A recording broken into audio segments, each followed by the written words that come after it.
안녕하세요. 오늘도 사연살롱을 찾아주셔서 감사합니다. 저는 50대 중반의 여성이에요. 저에게는 10살 어린 남동생이 있어요. 그래서 제가 밭일하는 엄마 대신에 동생을 등에 업고 공부도 하고 밥도 하던 일이 생각이 나네요. 저희 집은 시골에서 농사를 짓고 살았기 때문에 경제적으로 넉넉하지 못했어요. 옛날 어른들이 아들을 귀하게 여겼던 것처럼 저희 집도 늦게 태어난 동생을 많이 위했죠. 동생이 성격도 원만하고 운동신경도 좋아서 친구들도 많았어요. 그래서 어딜 가나 사람들의 관심을 독차지했죠. 저는 좀 얌전한 편이었기 때문에 그런 동생이 부러웠습니다. 동생은 저도 잘 따랐고 집안일도 잘 도와줬어요. 저에게는 가장 친한 친구나 마찬가지였어요. 그런 동생이 야구를 하고 싶다고 했을 때 저는 동생을 밀어주자고 적극적으로 부모님을 설득했어요. 어떻게든 동생의 소원을 들어주고 싶었거든요. 엄마는 한숨을 푹 쉬시며 나도 정훈이 하고 싶다는 거 다 해주고 싶지. 그런데 우리 집 형편이 그럴 만한 능력이 안 되잖아. 엄마, 나도 벌게. 내가 고등학교 졸업하고 바로 취직하면 되지. 라며 동생이 좋아하는 야구를 시키자고 했죠. 저는 그때 고2였기 때문에 1년 반 정도만 기다리면 취직을 할 수 있었거든요. 원래는 전문대에 가서 무역 관련 공부를 하고 싶었지만 얼른 돈을 벌어서 동생 뒷바라지를 해야겠다는 생각이 더 컸어요. 동생은 야구를 할 수 있게 되자 너무 좋아했고 그런 동생을 보는 게 저도 행복했어요. 그리고 고등학교를 졸업한 후에 바로 어느 회사 사무원으로 취직했어요. 들어갈 때는 일반 사무원이었지만 회사가 작아서 그런지 저한테 격리 업무까지 맡기더군요. 저는 격리 실무에 필요한 것들을 따로 독학으로 공부하면서 열심히 회사 생활에 적응해 갔어요. 동생은 초등학교 야구부에서 열심히 야구를 했죠. 지방에 있는 학교라서 부원이 많은 건 아니었지만 동생은 특유의 운동신경 덕분에 4번 타자가 됐고 야구로 유명한 중학교에 갔어요. 그러는 동안 저는 지방 도시에 있는 회계사 사무실로 직장을 옮기게 됐어요. 제법 큰 회사였는데 전 회사의 경력을 인정해줘서 격리 경력 사무원으로 들어가게 됐죠. 제가 상업계열 학교를 졸업한 건 아니었지만 따로 독학을 했던 것이 많이 도움이 됐어요. 제가 버는 돈은 많아졌지만 동생한테 들어가는 돈이 많았기 때문에 집안 형편이 나아진 건 아니었어요. 그래도 부모님은 제가 조금씩 아껴서 용돈을 드리면 제 덕분에 편해졌다며 아주 좋아하셨어요. 그런 부모님을 보면 더 돈을 잘 벌어서 정말 편하게 해드리고 싶다는 생각이 들었죠. 동생이 야구로 유명한 고등학교에 들어간 후 저는 좀 더 보탬이 되고 싶어서 다른 회사를 찾아봤어요. 그때 회계사 한 분이 저를 부르셨어요. 내가 다음 달에 큰 회사로 옮기는 거 알지? 거기에 격리 경력직을 뽑는다는데 추천해 줄 테니까 면접 한번 봐. 그분은 제 사정을 알고 계셨거든요. 저는 흔쾌히 그러겠다고 했고 열심히 준비해서 면접을 보러 갔어요. 그리고 합격 통보를 받았죠. 회사가 크다 보니 규칙도 더 많고 일부담이 있었지만 저는 다 괜찮더라고요. 동생은 그런 저한테 누나가 나 때문에 많이 애쓰는 거 알아. 그래도 건강도 챙기면서 일해. 내가 꼭 성공해서 누나 호강시켜줄게. 말만이라도 고마워. 나도 건강 잘 챙길 테니까 너도 열심히 해. 서로를 위로했어요. 그리고 회사에 들어가고 몇 개월쯤 지났을 때 남편을 만나게 됐어요. 남편은 기획팀에서 일하고 있었는데 영수증 처리가 잘못돼서 격리부에 왔다가 저와 만난 거였어요. 남편은 좋은 대학을 나오고 공부도 많이 한 똑똑한 사람이었어요. 저는 남편의 그런 면들에 끌렸고 남편은 제가 엄마처럼 잘 챙겨줘서 좋다고 하더군요. 그 사람은 좀 어린애 같은 데가 있긴 했지만 공부만 하느라 세상 물정을 잘 몰라서 그런다고 생각했어요. 그러던 어느 날 남편이 제게 청혼을 하더라고요. 나는 은진이 너처럼 나 잘 챙겨주는 사람은 못 만날 것 같아. 우리 결혼하자. 응? 내가 행복하게 해줄게. 근데 현우 씨 집에서 나보고 뭐라고 안 해? 현우 씨네는 잘 살잖아. 우리 집은 그냥 농사 짓는단 말이야. 괜찮아. 우리 엄만 나한테만 잘해주는 여자면 다 오케이야. 그래서 저와 남편은 각자 집에 인사를 가게 됐어요. 남편 집에 갈 때 굉장히 많이 걱정하고 긴장했는데 부모님들이 생각보다 편하게 대해주셔서 한시름 놓았죠. 저희 부모님도 남편을 좋아하셨어요. 근데 동생이 별로라고 하더군요. 나야 누나가 좋다고 하면 할 말은 없지만 남자가 철딱서니가 좀 없어 보여서 그래. 라고 하자 엄마가 야, 네 누나 잘못하면 네 뒷바라지만 하다가 늙는다. 좋은 사람 있을 때 결혼해야지. 라고 하셨고 동생도 알겠다며 둘이 잘 살라고 해줬어요. 그렇게 저희는 별 다른 갈등 없이 결혼식을 하게 됐어요. 시댁이랑 가까운 데에 살아서 시어머니가 좀 자주 부르긴 했지만 일일이 스트레스 받지 않으려고 노력했죠. 시어머니는 티는 안 내려고 했지만 가끔 저나 저희 집을 얕잡아 보는 게 나타날 때가 있었어요. 엄마가 시어머니 주라며 제게 명품 스카프를 전달하신 적이 있는데 그때도 이거 가짜 아닌가? 백화점 가서 물어보면 알겠지? 라며 대놓고 말하는데 그걸 사려고 돈을 아껴 쓸 엄마 생각을 하니 가슴이 아팠죠. 아무튼 이런 식으로 말할 때가 몇 번 있었지만 성격이 솔직해서 그러려니 하고 넘어가곤 했어요. 그렇게 결혼하고 1년이 좀 넘었을 때였어요. 엄마한테 전화가 왔는데 동생이 어깨를 다쳐서 서울에 있는 대학병원에 가서 수술을 받아야 한다는 거였어요. 저는 너무 걱정이 돼서 그 길로 서울에 따라갔죠. 동생은 수술한 후에도 재활하는데 꽤 시간이 걸린다고 하더라고요. 곧 고3이 되는 동생은 자기 야구 인생에서 제일 중요한 시기에 부상을 당한 것 때문에 많이 우울해했어요. 그래서 수술받고 입원해 있는 동안 옆에 있으면서 계속 돌봤어요. 그리고 집에 왔더니 남편 태도가 좀 이상하더군요. 제가 밥은 잘 먹었냐, 회사에서는 별일 없었냐고 물어봐도 대답도 안 하고 쳐다도 안 보더니 아침에도 어느새 일어나서 회사에 출근하고 없더라고요. 저는 회사에서 무슨 일이 있었나 하고 별 생각 없이 은행에 갔어요. 그런데 생활비 통장에 잔고가 싹 비어져 있는 거였어요.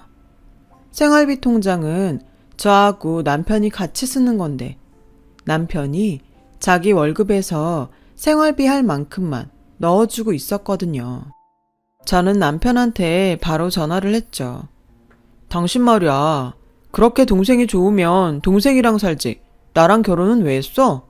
며칠씩 집을 비우고 친정 동생한테 가 있는 게 말이 된다고 생각해? 지금 그랬다고 생활비를 몽땅 빼버렸다는 거야? 무슨 장난해? 그리고 지금 동생이 수술해서 아프잖아. 애가 야구를 못할까봐 우울해 있는데 누나가 돼서 그 정도도 못해? 아무튼 난 나한테 소홀하게 하면 생활비 못 줘. 그리고 이딴 일로 회사로 전화 걸지 마. 라더니 전화를 끊어버리는 거 아니겠어요?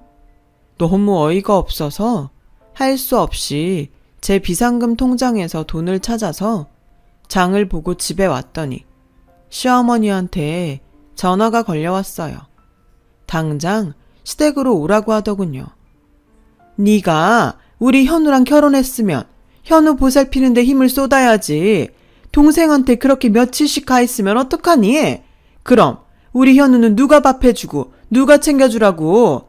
너 그거 하나 잘한다고 해서 내가 두말 않고 결혼 허락한 건데?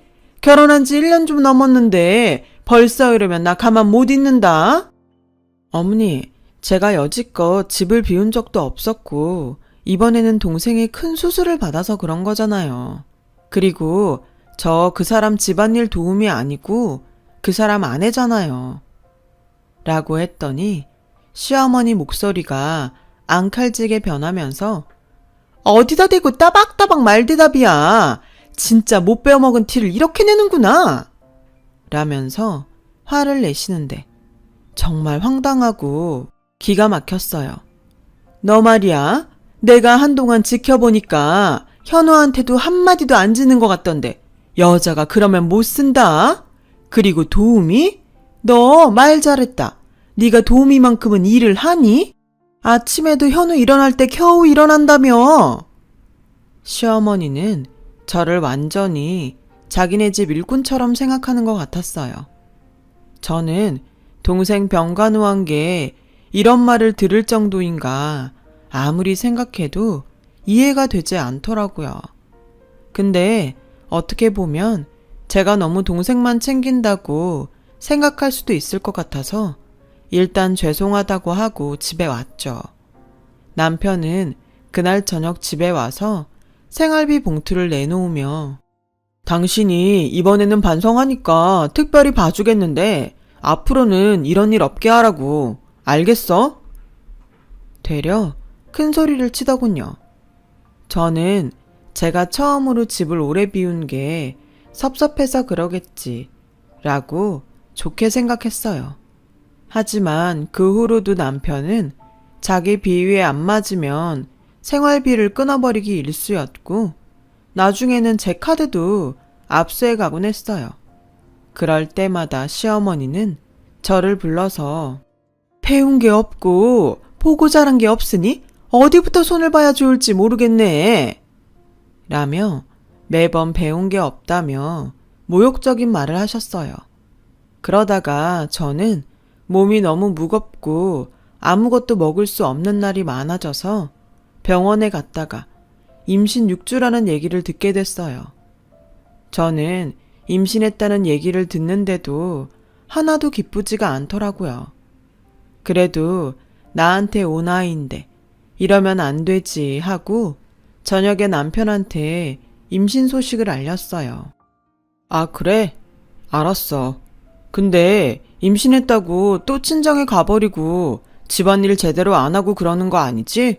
그런 식으로 하면 나 진짜 못 참아. 저는 남편이 저와 결혼한 이유가 궁금해졌어요. 그러다가 청혼할 때 저처럼 자기를 잘 챙겨줄 사람은 못 만날 것 같다고 한 말이 생각나더군요. 이 남자는 평생 자기 옆에서 엄마 대리 역할을 할 사람을 찾았던 거였어요. 저는 그런 줄 모르고 결혼한 거였고요. 그렇게 제 결혼 생활에 후회가 생기고 있는데 남편 동생이 결혼할 여자를 집에 데려왔더라고요. 시어머니는 내내 활짝 웃으면서 그 여자 손을 잡고 저 들으라는 듯 대학도 좋은 데 나오고 부모님도 훌륭하셔서 그런지 아주 앉아있는 자세부터가 다르네 하시더라고요. 저는 그저 부엌에서 묵묵히 과일을 깎아다가 그 사람들 앞에 바쳤죠. 그들은 정말 제가 안중에도 없는 것 같았어요.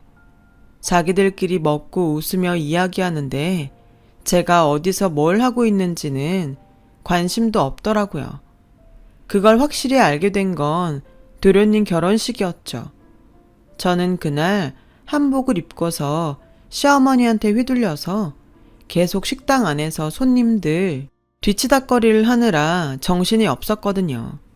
조금 숨 좀 돌리려나 싶으면 저기에 음료수 갖다 줘라. 여기 반찬 더 가져와라. 아주 사람을 이리저리 돌리더라고요. 아니, 뷔페에서 서빙을 원하면 어쩌나요?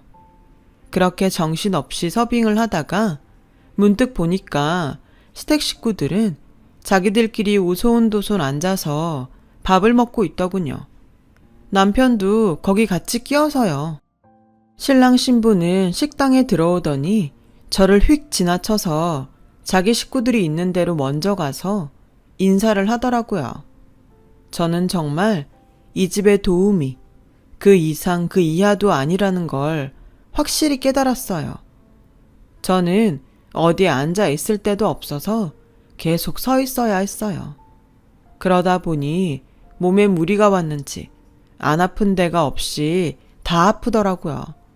저는 남편한테 얘기해서 집에 가자고 하려고 했죠. 남편은 자기 친척들 사이에서 신이 나서 술을 마시고 있었어요.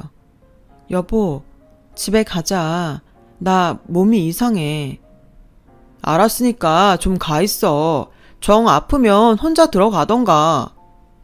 남편은 저랑 상관없는 사람처럼 다른 사람들과 어울리느라 정신이 없었어요. 저는 결국 혼자서 집에 돌아와야만 했고 그날 밤에 아이를 유산하고 말았어요. 저도 좋아하지 않고 시댁서도 아무도 반기지 않으니까 유산이 된 건가 하고 죄책감에 눈물만 나더군요. 저는 혼자 병원에 누워있다가 집에 돌아와 짐을 싸서 친정으로 와버렸어요. 남편도 시어머니도 저한테 전화 한 통 없더라고요.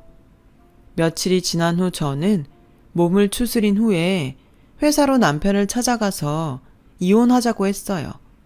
알았으니까 이렇게 갑자기 찾아오지 마. 당신은 가만 보면 나 망신 주지 못해서 안달난 사람 같더라. 내가 말없이 친정 갔다가 처음 보는 건데 할 말이 그것밖에 없어? 그럼 뭐라고 하는데? 누가 가라고 그랬어? 아, 성격 되게 이상하네. 라더니 벌떡 일어나서 커피숍을 나가버리더군요. 그렇게 집에 왔는데 또 시어머니한테서 전화가 왔어요. 우리 현우가 무슨 큰 잘못을 한 것도 아니고 네가 멋대로 나간 거니까 네가 위자료 줘야 되는 거 알지?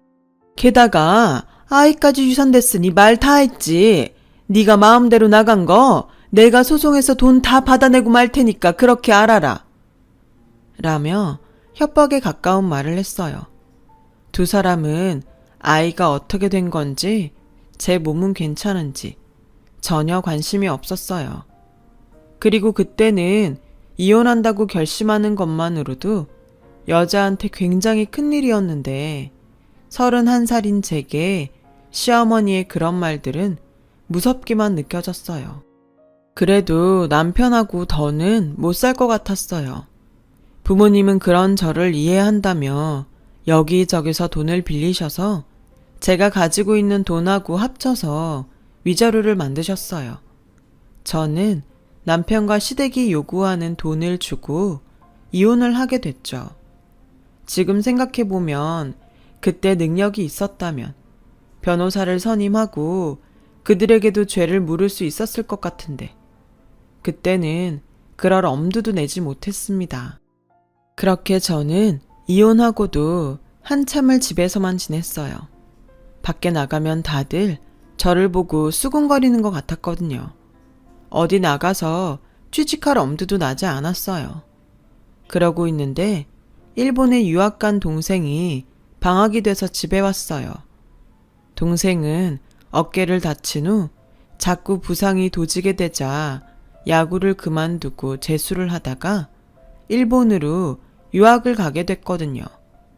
집에서 도움을 주기 어려우니까 일본은 유학생이 아르바이트를 할 수 있다고 해서 선택한 곳이었어요. 다른 나라보다 가깝다는 이유도 있었죠. 동생은 저를 보더니 자기랑 장사를 시작해보는 게 어떠냐는 거였어요. 장사라니 우리가 무슨 장사를 해? 거기에 우리나라 여자들이 좋아할 만한 것들이 꽤 있거든.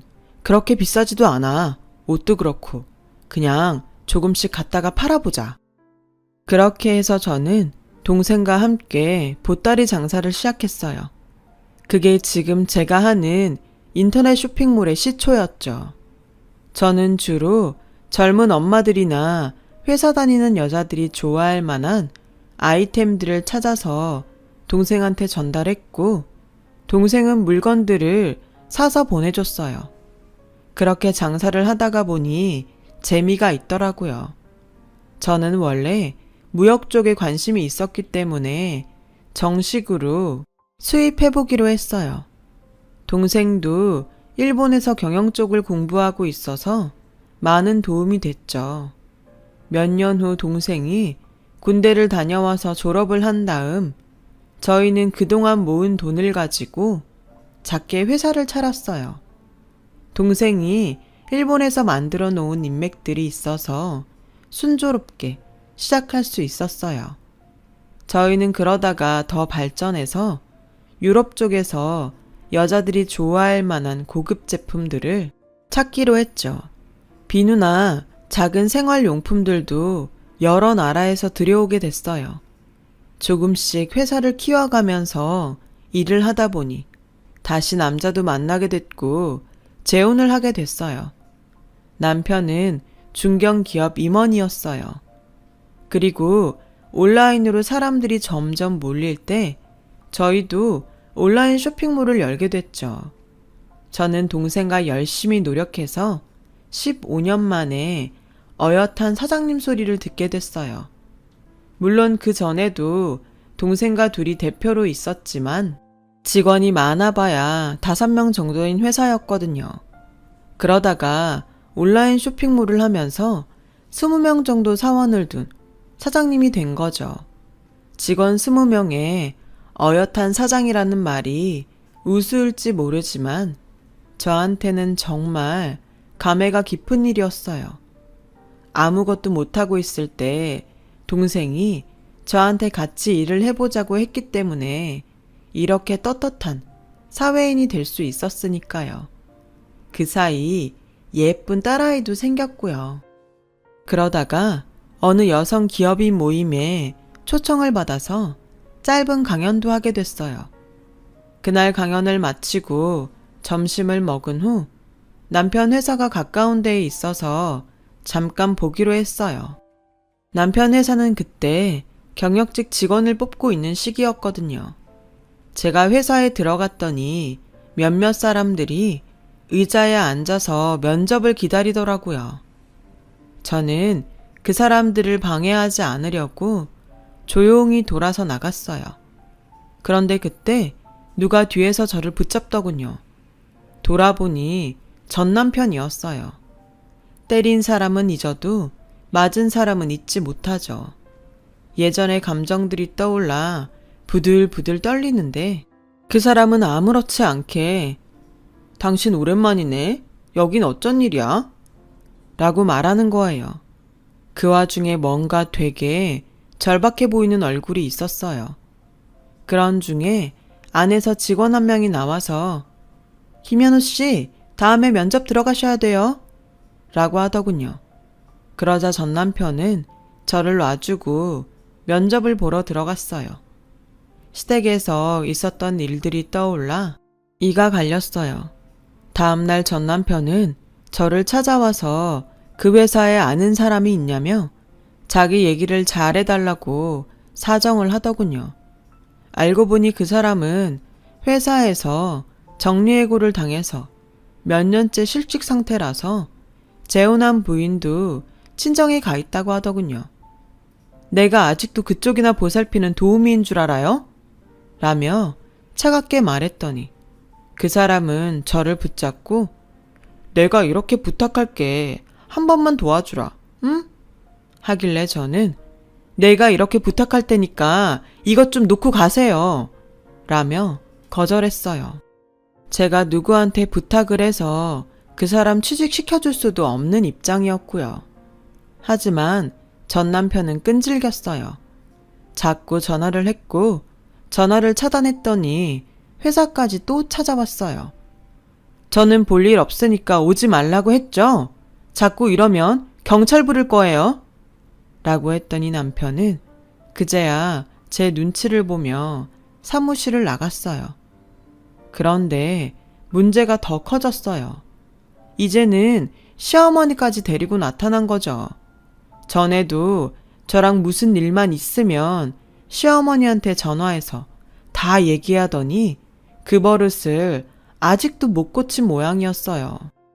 전 시어머니는 여전히 제 앞에서 도도한 척 하시더라고요. 내가 좀 보니까 네가 살만해진 것 같은데 그렇다고 사람이 그렇게 안면 싹 바꾸면 되겠니? 예전에 네가 우리 집에서 어떤 위치였니? 지금처럼 이럴 수 있는지 어디 생각해봐라. 그러자 마침 와있던 남편이 사무실에서 나와서 한마디 하더군요. 정말 듣자 하니까 너무하시는군요. 지금 이 사람은 제 아내입니다. 댁들이랑은 아무 상관도 없다고요. 저도 그쪽에서 한 얘기 좀 들어서 아는데요. 무슨 사람을 집안 도우미처럼 부려먹고 자기 아들 비위 못 맞추면 사람 취급도 안 했다면서요. 사람이 그러면 안 되죠. 이 사람이 유산했을 때도 괜찮냐는 말도 안 했다는 사람들이 이제 와서 자기들 살겠다고 취직을 부탁해요?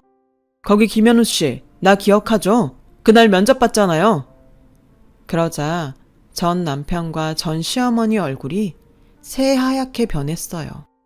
전 남편은 너무 놀라서 어쩔 줄 모르며 아니 저는 그런 뜻이 아니었고요. 그냥 저 사람이 잘 됐으니까 거기 아는 사람 있는지 알아보려고 라길래 제가 그걸 왜 나한테 알아봐. 실력이 있으면 어련히 붙지 않겠어? 앞으로 한 번만 나 더 찾아오면 법원에 접근 금지 명령 받아낼 거야. 그러니까 얼른 그쪽이 죽고 못 사는 어머니 모시고 나가 라고 했고 시어머니는 그런 제게 예, 내가 큰 실수를 한 것 같구나. 나는 그냥 우리 현우를 잘 봐달라고 하는 말이었는데 오해는 없었으면 좋겠다. 세상에 누가 잘 봐달라는 말을 그렇게 해요? 그게 말이 된다고 생각하세요? 제가 안면을 싹 바꿔요? 그럼 안 바꾸게 생겼어요. 저는 가족으로도 취급도 안 하고 자기 아들 뒤치다꺼리 소홀하면 가만 안 둔다면서요. 그쪽들이 한 일들을 생각해봐요. 애초에 안일 시킬 사람으로 생각해놓고 결혼시켜놓고 이제 와서 왜 딴소리예요? 여기요. 이 사람들 나갈 거니까 빨리 좀 내보내세요. 그리고 앞으로 이 사람들 회사에 들이지 마세요. 전 남편과 전 시어머니는 더는 말을 못하고 그대로 끌려나가고 말았어요.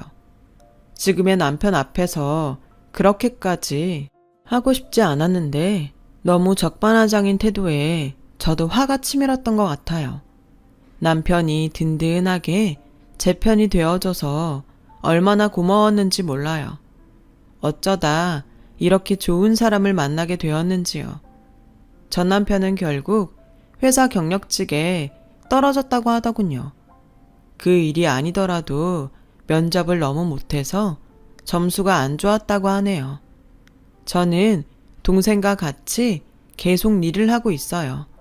아이도 잘 크고 있고 남편과도 잘 지내고 있답니다. 시댁은 그때 이후로 어떻게 됐는지 잘 모르겠네요. 어디선가 잘 살고 있겠죠. 아무것도 모를 때는 시댁 탓만 하고 살았었는데 시간이 흐르고 나니 제 자신도 돌아보게 되더라고요.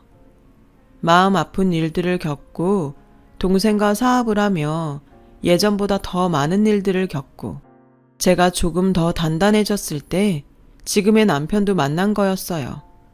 그때 내가 조금 더 단단했더라면 그런 사람들을 만나지 않았을 텐데 하는 생각도 해봅니다. 내면도 더 가꾸려고 노력하면서 열심히 살아보려 합니다. 모두 행복하시고 건강하셨으면 좋겠어요. 하시는 일 다 잘 되시고요. 여러분, 사연 댓글에 응원과 현명한 조언 부탁드려요. 좋아요와 구독은 저에게 큰 힘이 됩니다. 오늘도 좋은 일 가득하세요.